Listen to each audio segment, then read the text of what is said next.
Mortgage rates have dropped to their lowest point in 2025. What does that mean and what should you do about it?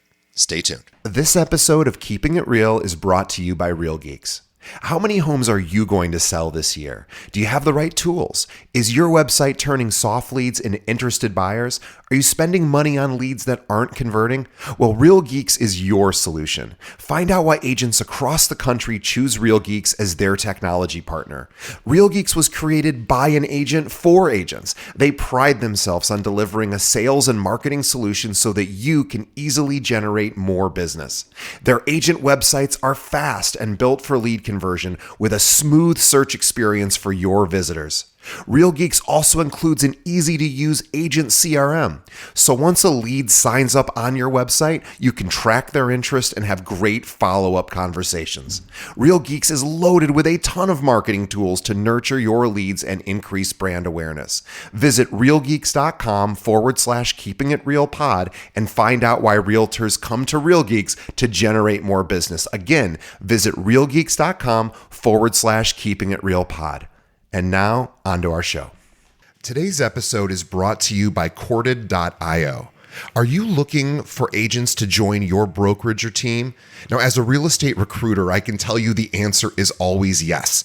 But most agents aren't looking to move right now. So how do you know who to contact? Well, what if I were to tell you there's a recruiting and retention tool powered by artificial intelligence that shows you exactly which agents in your local market are looking to leave their brokerage right now and which agents at your own firm are also looking to leave you? Now, I've been recruiting realtors for 15 years and I've hired over 2,000 agents. I can tell you with no exaggeration, this is the tool I've been waiting for. Corded's AI looks for trends across dozens of variables for each agent in your market and shows you which agents they believe are likely to move. Not only does it do that, but Corded's AI went and visited my recruiting website and read everything I offer. So now when I'm recruiting, Corded's AI tells me exactly what to say based on that agent's needs and what my brokerage can offer. It even writes emails for me. I've never seen anything like it, and I use it every single day.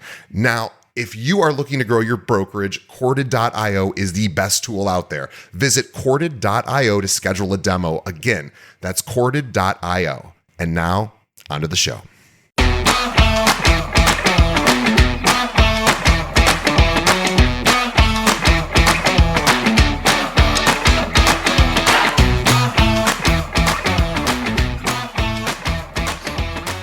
Welcome to Keeping It Real, the largest podcast made by real estate agents and for real estate agents. My name is DJ Paris. I'm your guide and host through the show. And today is our monthly series, Learn with a Lender, with a legend in the lending space, Christian Bachelder. Let me tell you more about Christian. He, together with David Green, Christian co-founded The One Brokerage, deemed the fastest growing broker in the nation in 2021 and 2022, ranked in the top 20 brokerages by funded loan volume. Christian's a UC Berkeley grad. He has a bachelor's degree in chemical engineering, but hated the industry and wanted to get out of capped earning potential. Got into real estate with the help of a childhood family friend who had some success in the business and discovered he had a knack for connecting with people and adding value to their mindsets, investments, and journeys. He's a licensed real estate, insurance, and mortgage broker. Christian regularly hosts masterminds, seminars, and webinars with real estate gurus. He teaches people everything from investing principles to how to buy your 1,000th property with a focus on what markets to target, how to find the best loan, and how to protect one's investments with insurance policies and other forms of asset protection. He has purchased 15 properties himself in the last 12 months and has an amazing strategy for all of us to consider doing a similar thing. Maybe not that many properties in a year, but certainly buying investment properties. There's a lot of our listeners that have not taken the plunge there, or they just want to learn to work with investors. Christian is kind of an expert in all things investments, but he's going to talk about these same principles that he teaches, he does himself. He created a course for loan officers to enroll in to teach the fundamentals of the sales process, how to become the best advisor possible, how to get the most out of this career path, and tips on succeeding in any market. You may know him from Bigger Pockets or from really anywhere people are talking about lending. Christian Bachelder, his website for the brokerage is The One Brokerage. One is the number one brokerage, theonebrokerage.com. Bachelder.com. Please check them out and consider using Christian on your next client purchase or your next purchase. He and his team would love the opportunity to talk with you. Christian, welcome back to the show. Absolutely. Happy to be here. Yeah, happy to have you here. We got some pretty good news, and I don't really love talking about chasing rates because rates are, at least in the primary home buyer and seller market, I never think they're the biggest driver for activity. Of course, we're not at 3% rates that we were in 2021 and 2022, but we're not at the high of 2023 and even last year. We are currently at a low for the year, and in anticipation for the Fed rate being cut next month. And that has hopefully drummed up some interest from buyers who are sitting on the sidelines. And again, it's not a massive rate cut, but you can find rates now in the 6.6 to 6.8 space, which is kind of exciting, I guess, if you were sitting and waiting. So just wanted to get your take on kind of what's going on and what agents should know about it. Yeah, I mean, the general consensus is the Fed's going to drop the federal funds rate by what will most likely be 0.25% in September. And that's something we haven't been able to say for a while, right? They've kept the federal funds rate stagnant for quite the last few meetings now at this point. And the betting market, so that you guys understand kind of how the Fed operates, mortgage pricing and really all consumer debt pricing in terms of interest rates, they follow what things are projected to happen, not what are happening. Yeah. So, like last month, this month, when the Fed says, hey, we're keeping the rate unmoved, the market doesn't really care. They already knew that, right? What they care about is what they're likely to do next month, because lenders price aggressively to get ahead of things. The same thing, I usually compare it to sports betting. You always hear like the lines in Vegas, like somebody, the Lakers are 100-point favorite or whatever, or a plus 100 underdog or whatever the case is, right? What that means is that there's already kind of been an expectation placed on the likelihood of the Lakers winning, right? That's exactly what happens. And books are willing to pay you out based on the likelihood of them winning. They determine them to be either favorites or underdogs. It's the same exact thing that happens with the market. Market makers, these large banks and people much smarter than me, are paid and employed to deduce what the wording is that the Fed uses in their meetings and what is likely based on the market events and market criteria of what the Fed is likely to do next month. And what banks do is they get ahead of it. They set the lines, so to speak, right? And the line has very clearly been defined that a drop is happening in September. These people are very rarely wrong. It does happen. It's rare. It usually happens when things outside of our control happen. The last time where it really happened in a significant time period was COVID. And that's just because nobody knew what would happen when the world's being shut down, right? That's kind of one of those things that you don't prepare for. It's happened usually around wars. It's happened around, major stock events, things like that. But on a typical, not surprising month, these people are good at predicting what will happen. And I am fully under the belief, and maybe somebody will point back to this video and tell me I was wrong if it doesn't happen, but I believe the Fed will cut rates by 0.25% in September, and that's already baked into mortgage prices. Yeah, it's already moved. That's correct. So just in the last 2 to 3 months here, as this prediction has kind of started to take place, rates have come down from an average of about 7, which is where they were for just your standard primary residence, down into the mid to low 6s. So you can very realistically get a 6.2 to a 6.5 rate right now on a primary residence, which we have not been able to say for almost a year now, which is some relief. Obviously, it's not back to the 3s and 4s where we would like it to see, but it is some crack in the armor, so to speak, of the at least short-term history unwillingness to pivot of the Fed, right? And it's nice because usually once they start to pivot, it continues that way for a little bit. Usually they don't cut rates once and then not move them again for a year. Usually when they start cutting, that kind of shows their desire of the economic progress, and usually more to follow, right? Very rarely in history has the Fed just made one rate movement and then kept it stable. Usually when they start to drop, they continue until they reach their target that they would like to get to. So I'm hoping it continues after September into the next year, and next year, we'll see what happens. But it's a good first sign. I'll put it that way. Yeah, I think it's a good opportunity for agents to just communicate what's happening right now, whether their clients are especially the already existing primary home. I mean, primary home by built or people who already own homes are already at a 3%, 4% potential rate if they refinanced, which they probably did 3 years ago. And now they're probably not looking to move. This isn't, news enough to sort of jump on the ball unless they have to, unless there's a life event. But if there is this need to move in the next 12 to 24 months, if I was an agent who was practicing, I would start calling my sellers, my owners rather, and say, hey, rates have dropped a little bit. There aren't a lot of buyers yet flooding the market, although it's also kind of the end of the busy season. So it might be time to at least start looking at what you want to buy next. Because we know, you can take a look at the data and say homes in your neighborhood with most major markets, are selling pretty quickly right now. Although we did see an uptick in the last month where days on market did increase a bit.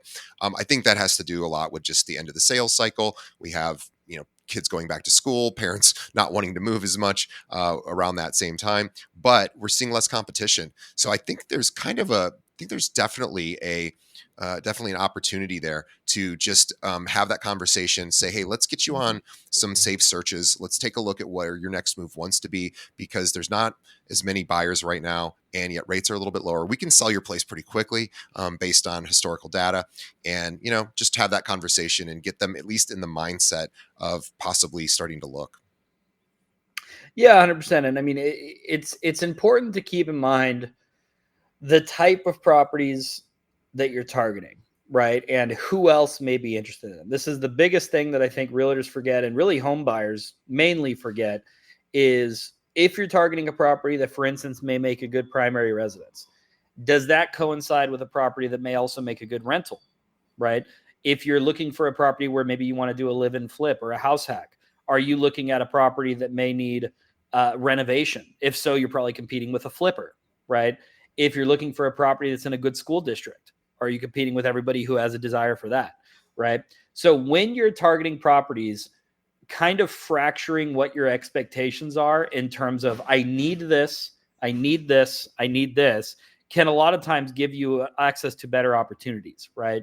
Where if you're in one of the markets in America that is very heavy in investments, right? I think of like the Midwest, right? If you're in Cleveland, if you're in Indianapolis, if you're in Memphis, if you're in, these traditionally more investor centric markets, is there a benefit of maybe you going outside into the suburbs a little bit? Is there a benefit to you getting outside of the city center where you may not get as many investors and there may be more opportunity? Now, sure, you're trading off maybe a different school district, a commute to work, etc., but you're artificially limiting the desire for those properties and putting yourself in a better position to get your offer accepted, right?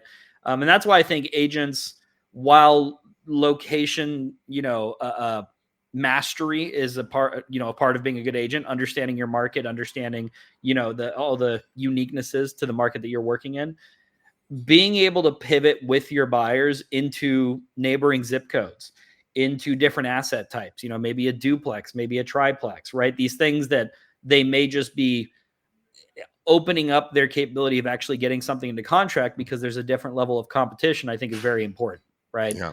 And remember, even though that 6% doesn't look as good as that 4% for you as your primary residence, an investor may love it, right? An investor may look at that property and see the tax benefit. They may see depreciation happening. They may see the cash flow. They may see the value add potential, and they're not buying it for the reasons you are, right? And that's why, getting an agent who can get an understanding of, what interest that property is going to have, maybe somebody who has some experience listing homes in that area, right, is vital to getting your offer accepted. And specifically for the agents, being able to answer these questions are important, right? Like, who's going to be my potential competition on this deal? And how can we make sure that we structure our offer in a way that puts us in the best chance of getting it accepted, right? Very, very, very important. I'd like to talk a little bit about tariffs, only because we're hearing a lot of that currently in the news. Tariffs are finally starting to come to fruition. And I always wonder about how that affects developers, because I always think developers are the canary in the coal mine for sort of knowing what's going on in the housing market. And even though they look for very different things than primary buyers and sellers, it still tells us kind of the sort of the what's the scent of the market at the moment. So what are you seeing and hearing from investors? You work with a lot of them, developers, are they worried about, especially builders, are they worried about tariffs? Yeah, tariffs obviously are always going to have an impact because of cost of materials, right? Steel, lumber, piping, that it has to come from somewhere, right? And if it's coming from out of the country, which historically a lot of it has, American manufacturing isn't what it used to be, right? We get a lot of our supplies out of the country now at this point. 100% that's going to impact the cost of their development. Now, what a lot of builders are doing as their end product, right? Their finished houses sit on market and maybe don't have the same buyer pool that they thought they would had when they started. They're offering credits, they're offering incentives, they're offering lender credits, builder credits, right? And what that means is that they are trying their best so that you guys understand when you see a builder offering, $20,000 in closing cost credit, they're not doing it just out of the, good of their heart, right? They're not doing it because they really care about you as a buyer. They're doing it to protect their sales prices. Because if they instead were to drop that sales price by 20K, what does that do to all of the other properties that they built? Right? That means they're now establishing the market basis of what Sure. that house is worth. And then unit 2 and unit 3 and unit 4 and unit 5 all have to have a 20K price drop because they've established the market, right? That's what they're trying to avoid. Whereas if you work into a seller credit, they can keep it at that target price point, not impact all their future sales, but still give you some incentive to move. Now, new builds are tricky because you're paying retail price. You're not getting a market discount because builders are very firm in their sales prices. But there is an opportunity there where if you are targeting a property that's going to have very little maintenance in your first year owning it, it's brand new. A lot of times it comes with a builder warranty, right? It could be a very good opportunity to get in with a low operational cost and take advantage of these builders that are panicking a little bit, right? Have them pay your closing costs, have them buy your rate down. And when we're talking about getting a 6.25 or 6.5 rate, if I have 20K of builder funds to pay down your rate for it, you're getting a rate in the fives, right? Maybe the low fives even. And it gives you much more flexibility where if you're pre-approved with your lender at, a 500K purchase price and this new build's at 550, that may be above your threshold, but that's assuming you get the market interest rate, right? It may be within your threshold if you can use that builder incentive and buy it way down. So, obviously there's opportunities everywhere.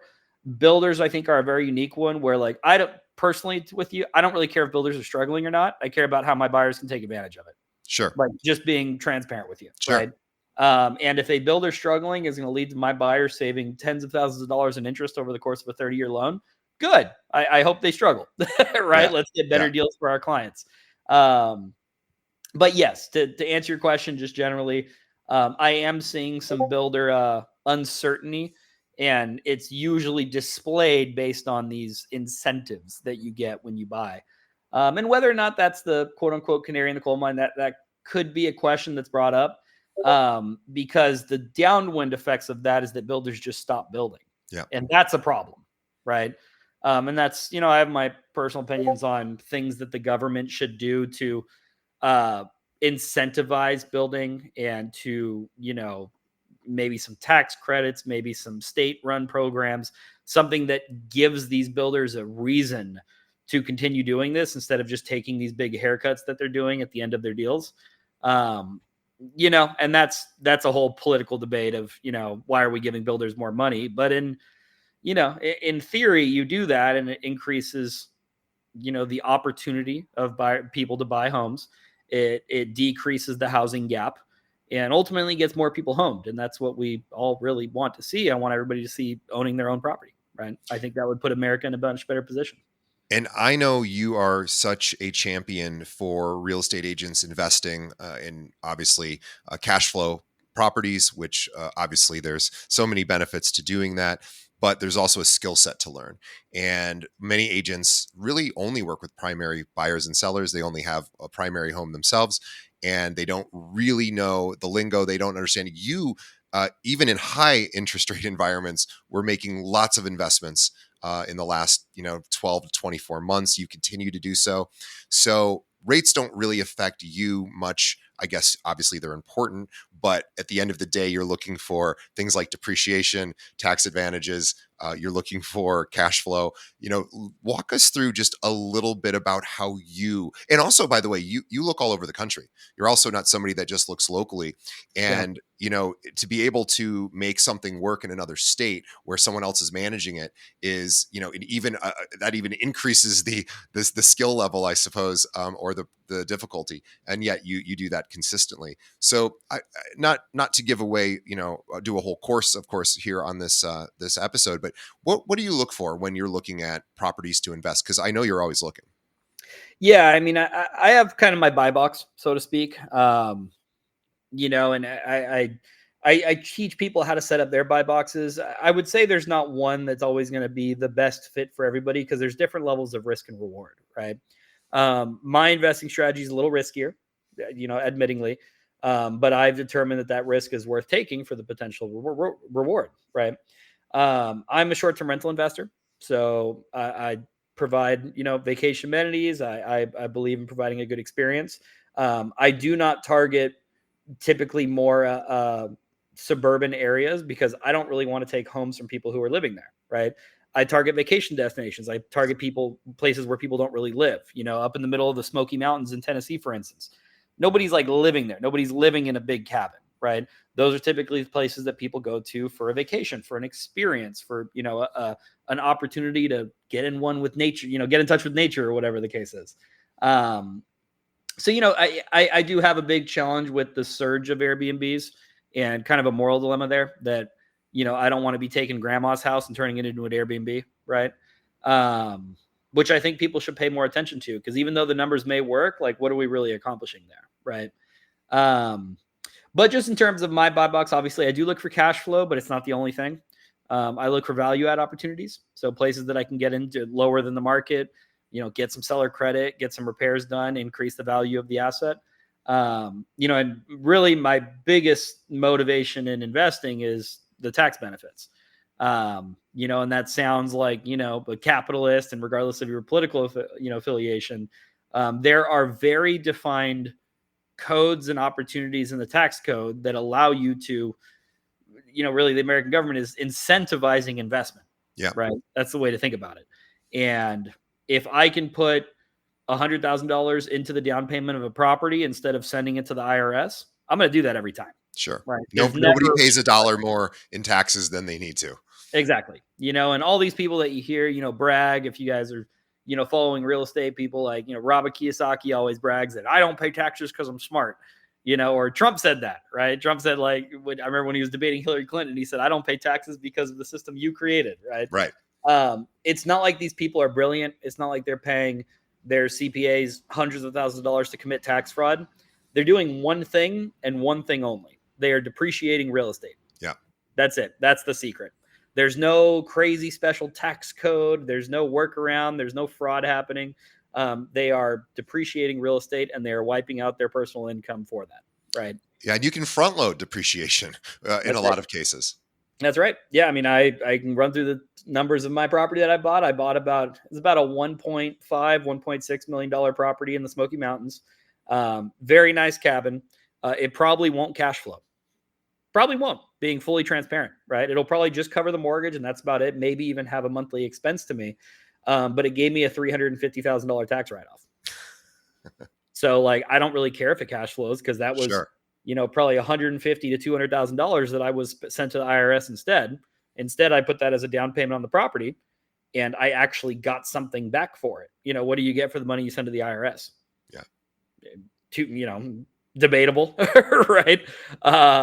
But I don't feel like I get much. So I'd rather that go into a property and fully legal, not doing anything weird, nothing, morally ambiguous, right? I'm taking advantage of the incentives that the IRS has put in the US tax code, which is allowed, right? Yeah, it's really interesting. And there's all sorts of opportunities where even if somebody doesn't want to do short-term rentals or long-term rentals or deal with managing a property or even paying someone to manage a property. There's syndication deals that you can get involved in. And those are really interesting. I find those to be sort of investing light, a little bit less risk. You let another group do all the heavy lifting, and you still get to you still get to take advantage of the depreciation. And, there's a lot of good reasons why people do that. And you basically buy shares of a trust that's, doing like a commercial development or a commercial, a retail center, for example. Absolutely. And I've found there's all sorts of really cool ways, and agents would do themselves well to learn some of these tactics and strategies, because really they can bring that to their buyers, their primary home residence buyers, to increase, their net worth through passive investing, or even just reduce, like you said, your tax liability for your primary income. Geez, if I could reduce mine by 200,000, that would be a really nice day. And we're always looking for opportunities to do that.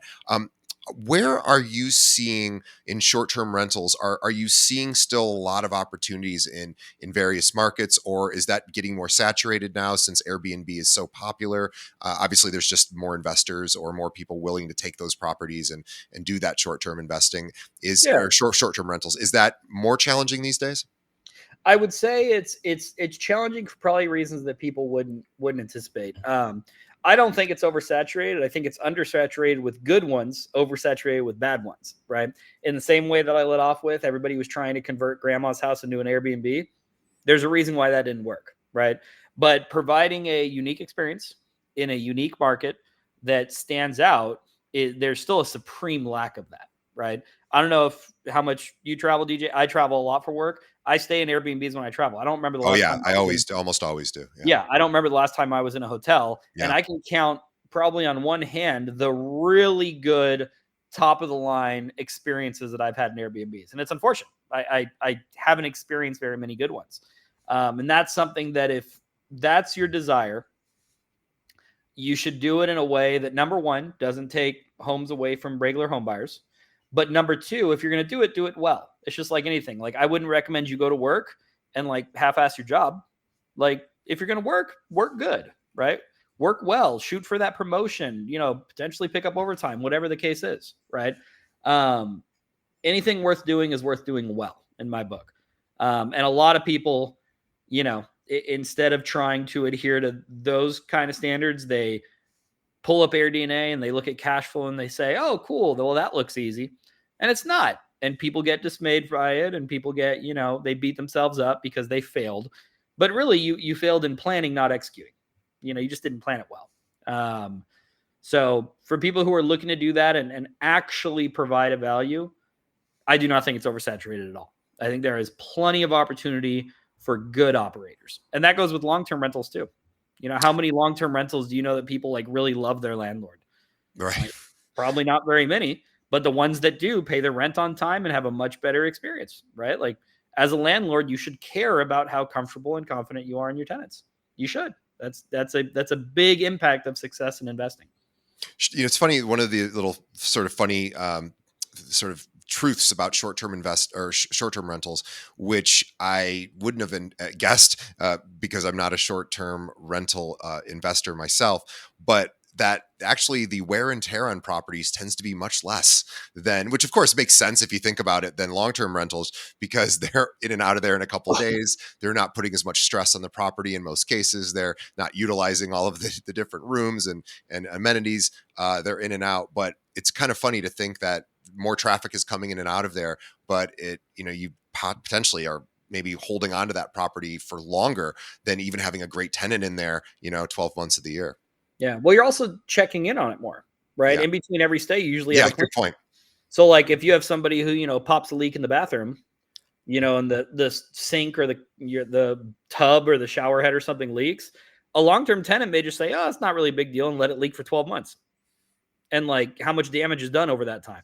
Whereas if something pops a leak on a 2-night stay, you're seeing it after their 2-night stay, right? Your cleaner, your manager, your maintenance tech goes in and says, oh, hey, problem, let's fix it. So your response rate is much quicker.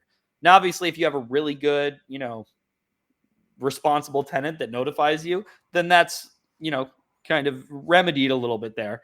But it's forced on a short-term rental, right? Yeah. Your things are brought to your attention. Now, it sucks because your operation costs are heavier because you're fixing things more often, Sure. right? But it limits those huge expenses that come from significant, neglect that happens when somebody stays there for 12, 24, 36 months at a time, right?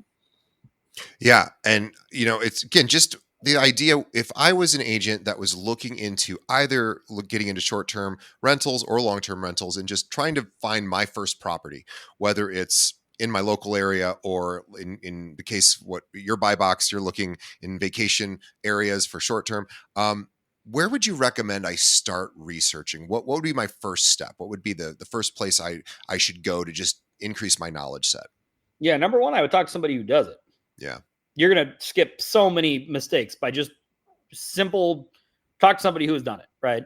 If you're interested about the lending portion, talk to me. I'm an operator as well. There's a lot of services online. I know a lot of influencers, people. I wouldn't go pay for a $10,000 or $20,000 course, probably, right? There's plenty of them that you can go send money to, and they'll give you a buy box. But there's a lot of free information as well, right?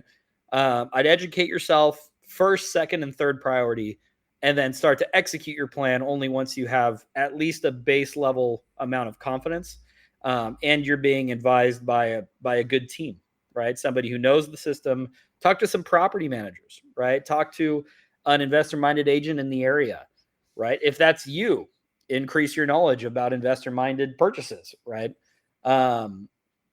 It's the power is in your network and your knowledge almost in every aspect of real estate, even if you're buying your primary home, right? The way that your agent negotiates, or you being the listener as the agent negotiate, like that's like half of the success of the borrower's, game plan there is what you buy it for, Yep. right? What the terms you get on it is, what your structure is when you first enter, right? I mean, you can do all the post-purchase things you want, all the renovations, all the thing, but if you didn't buy it well, the whole thing could crumble, right?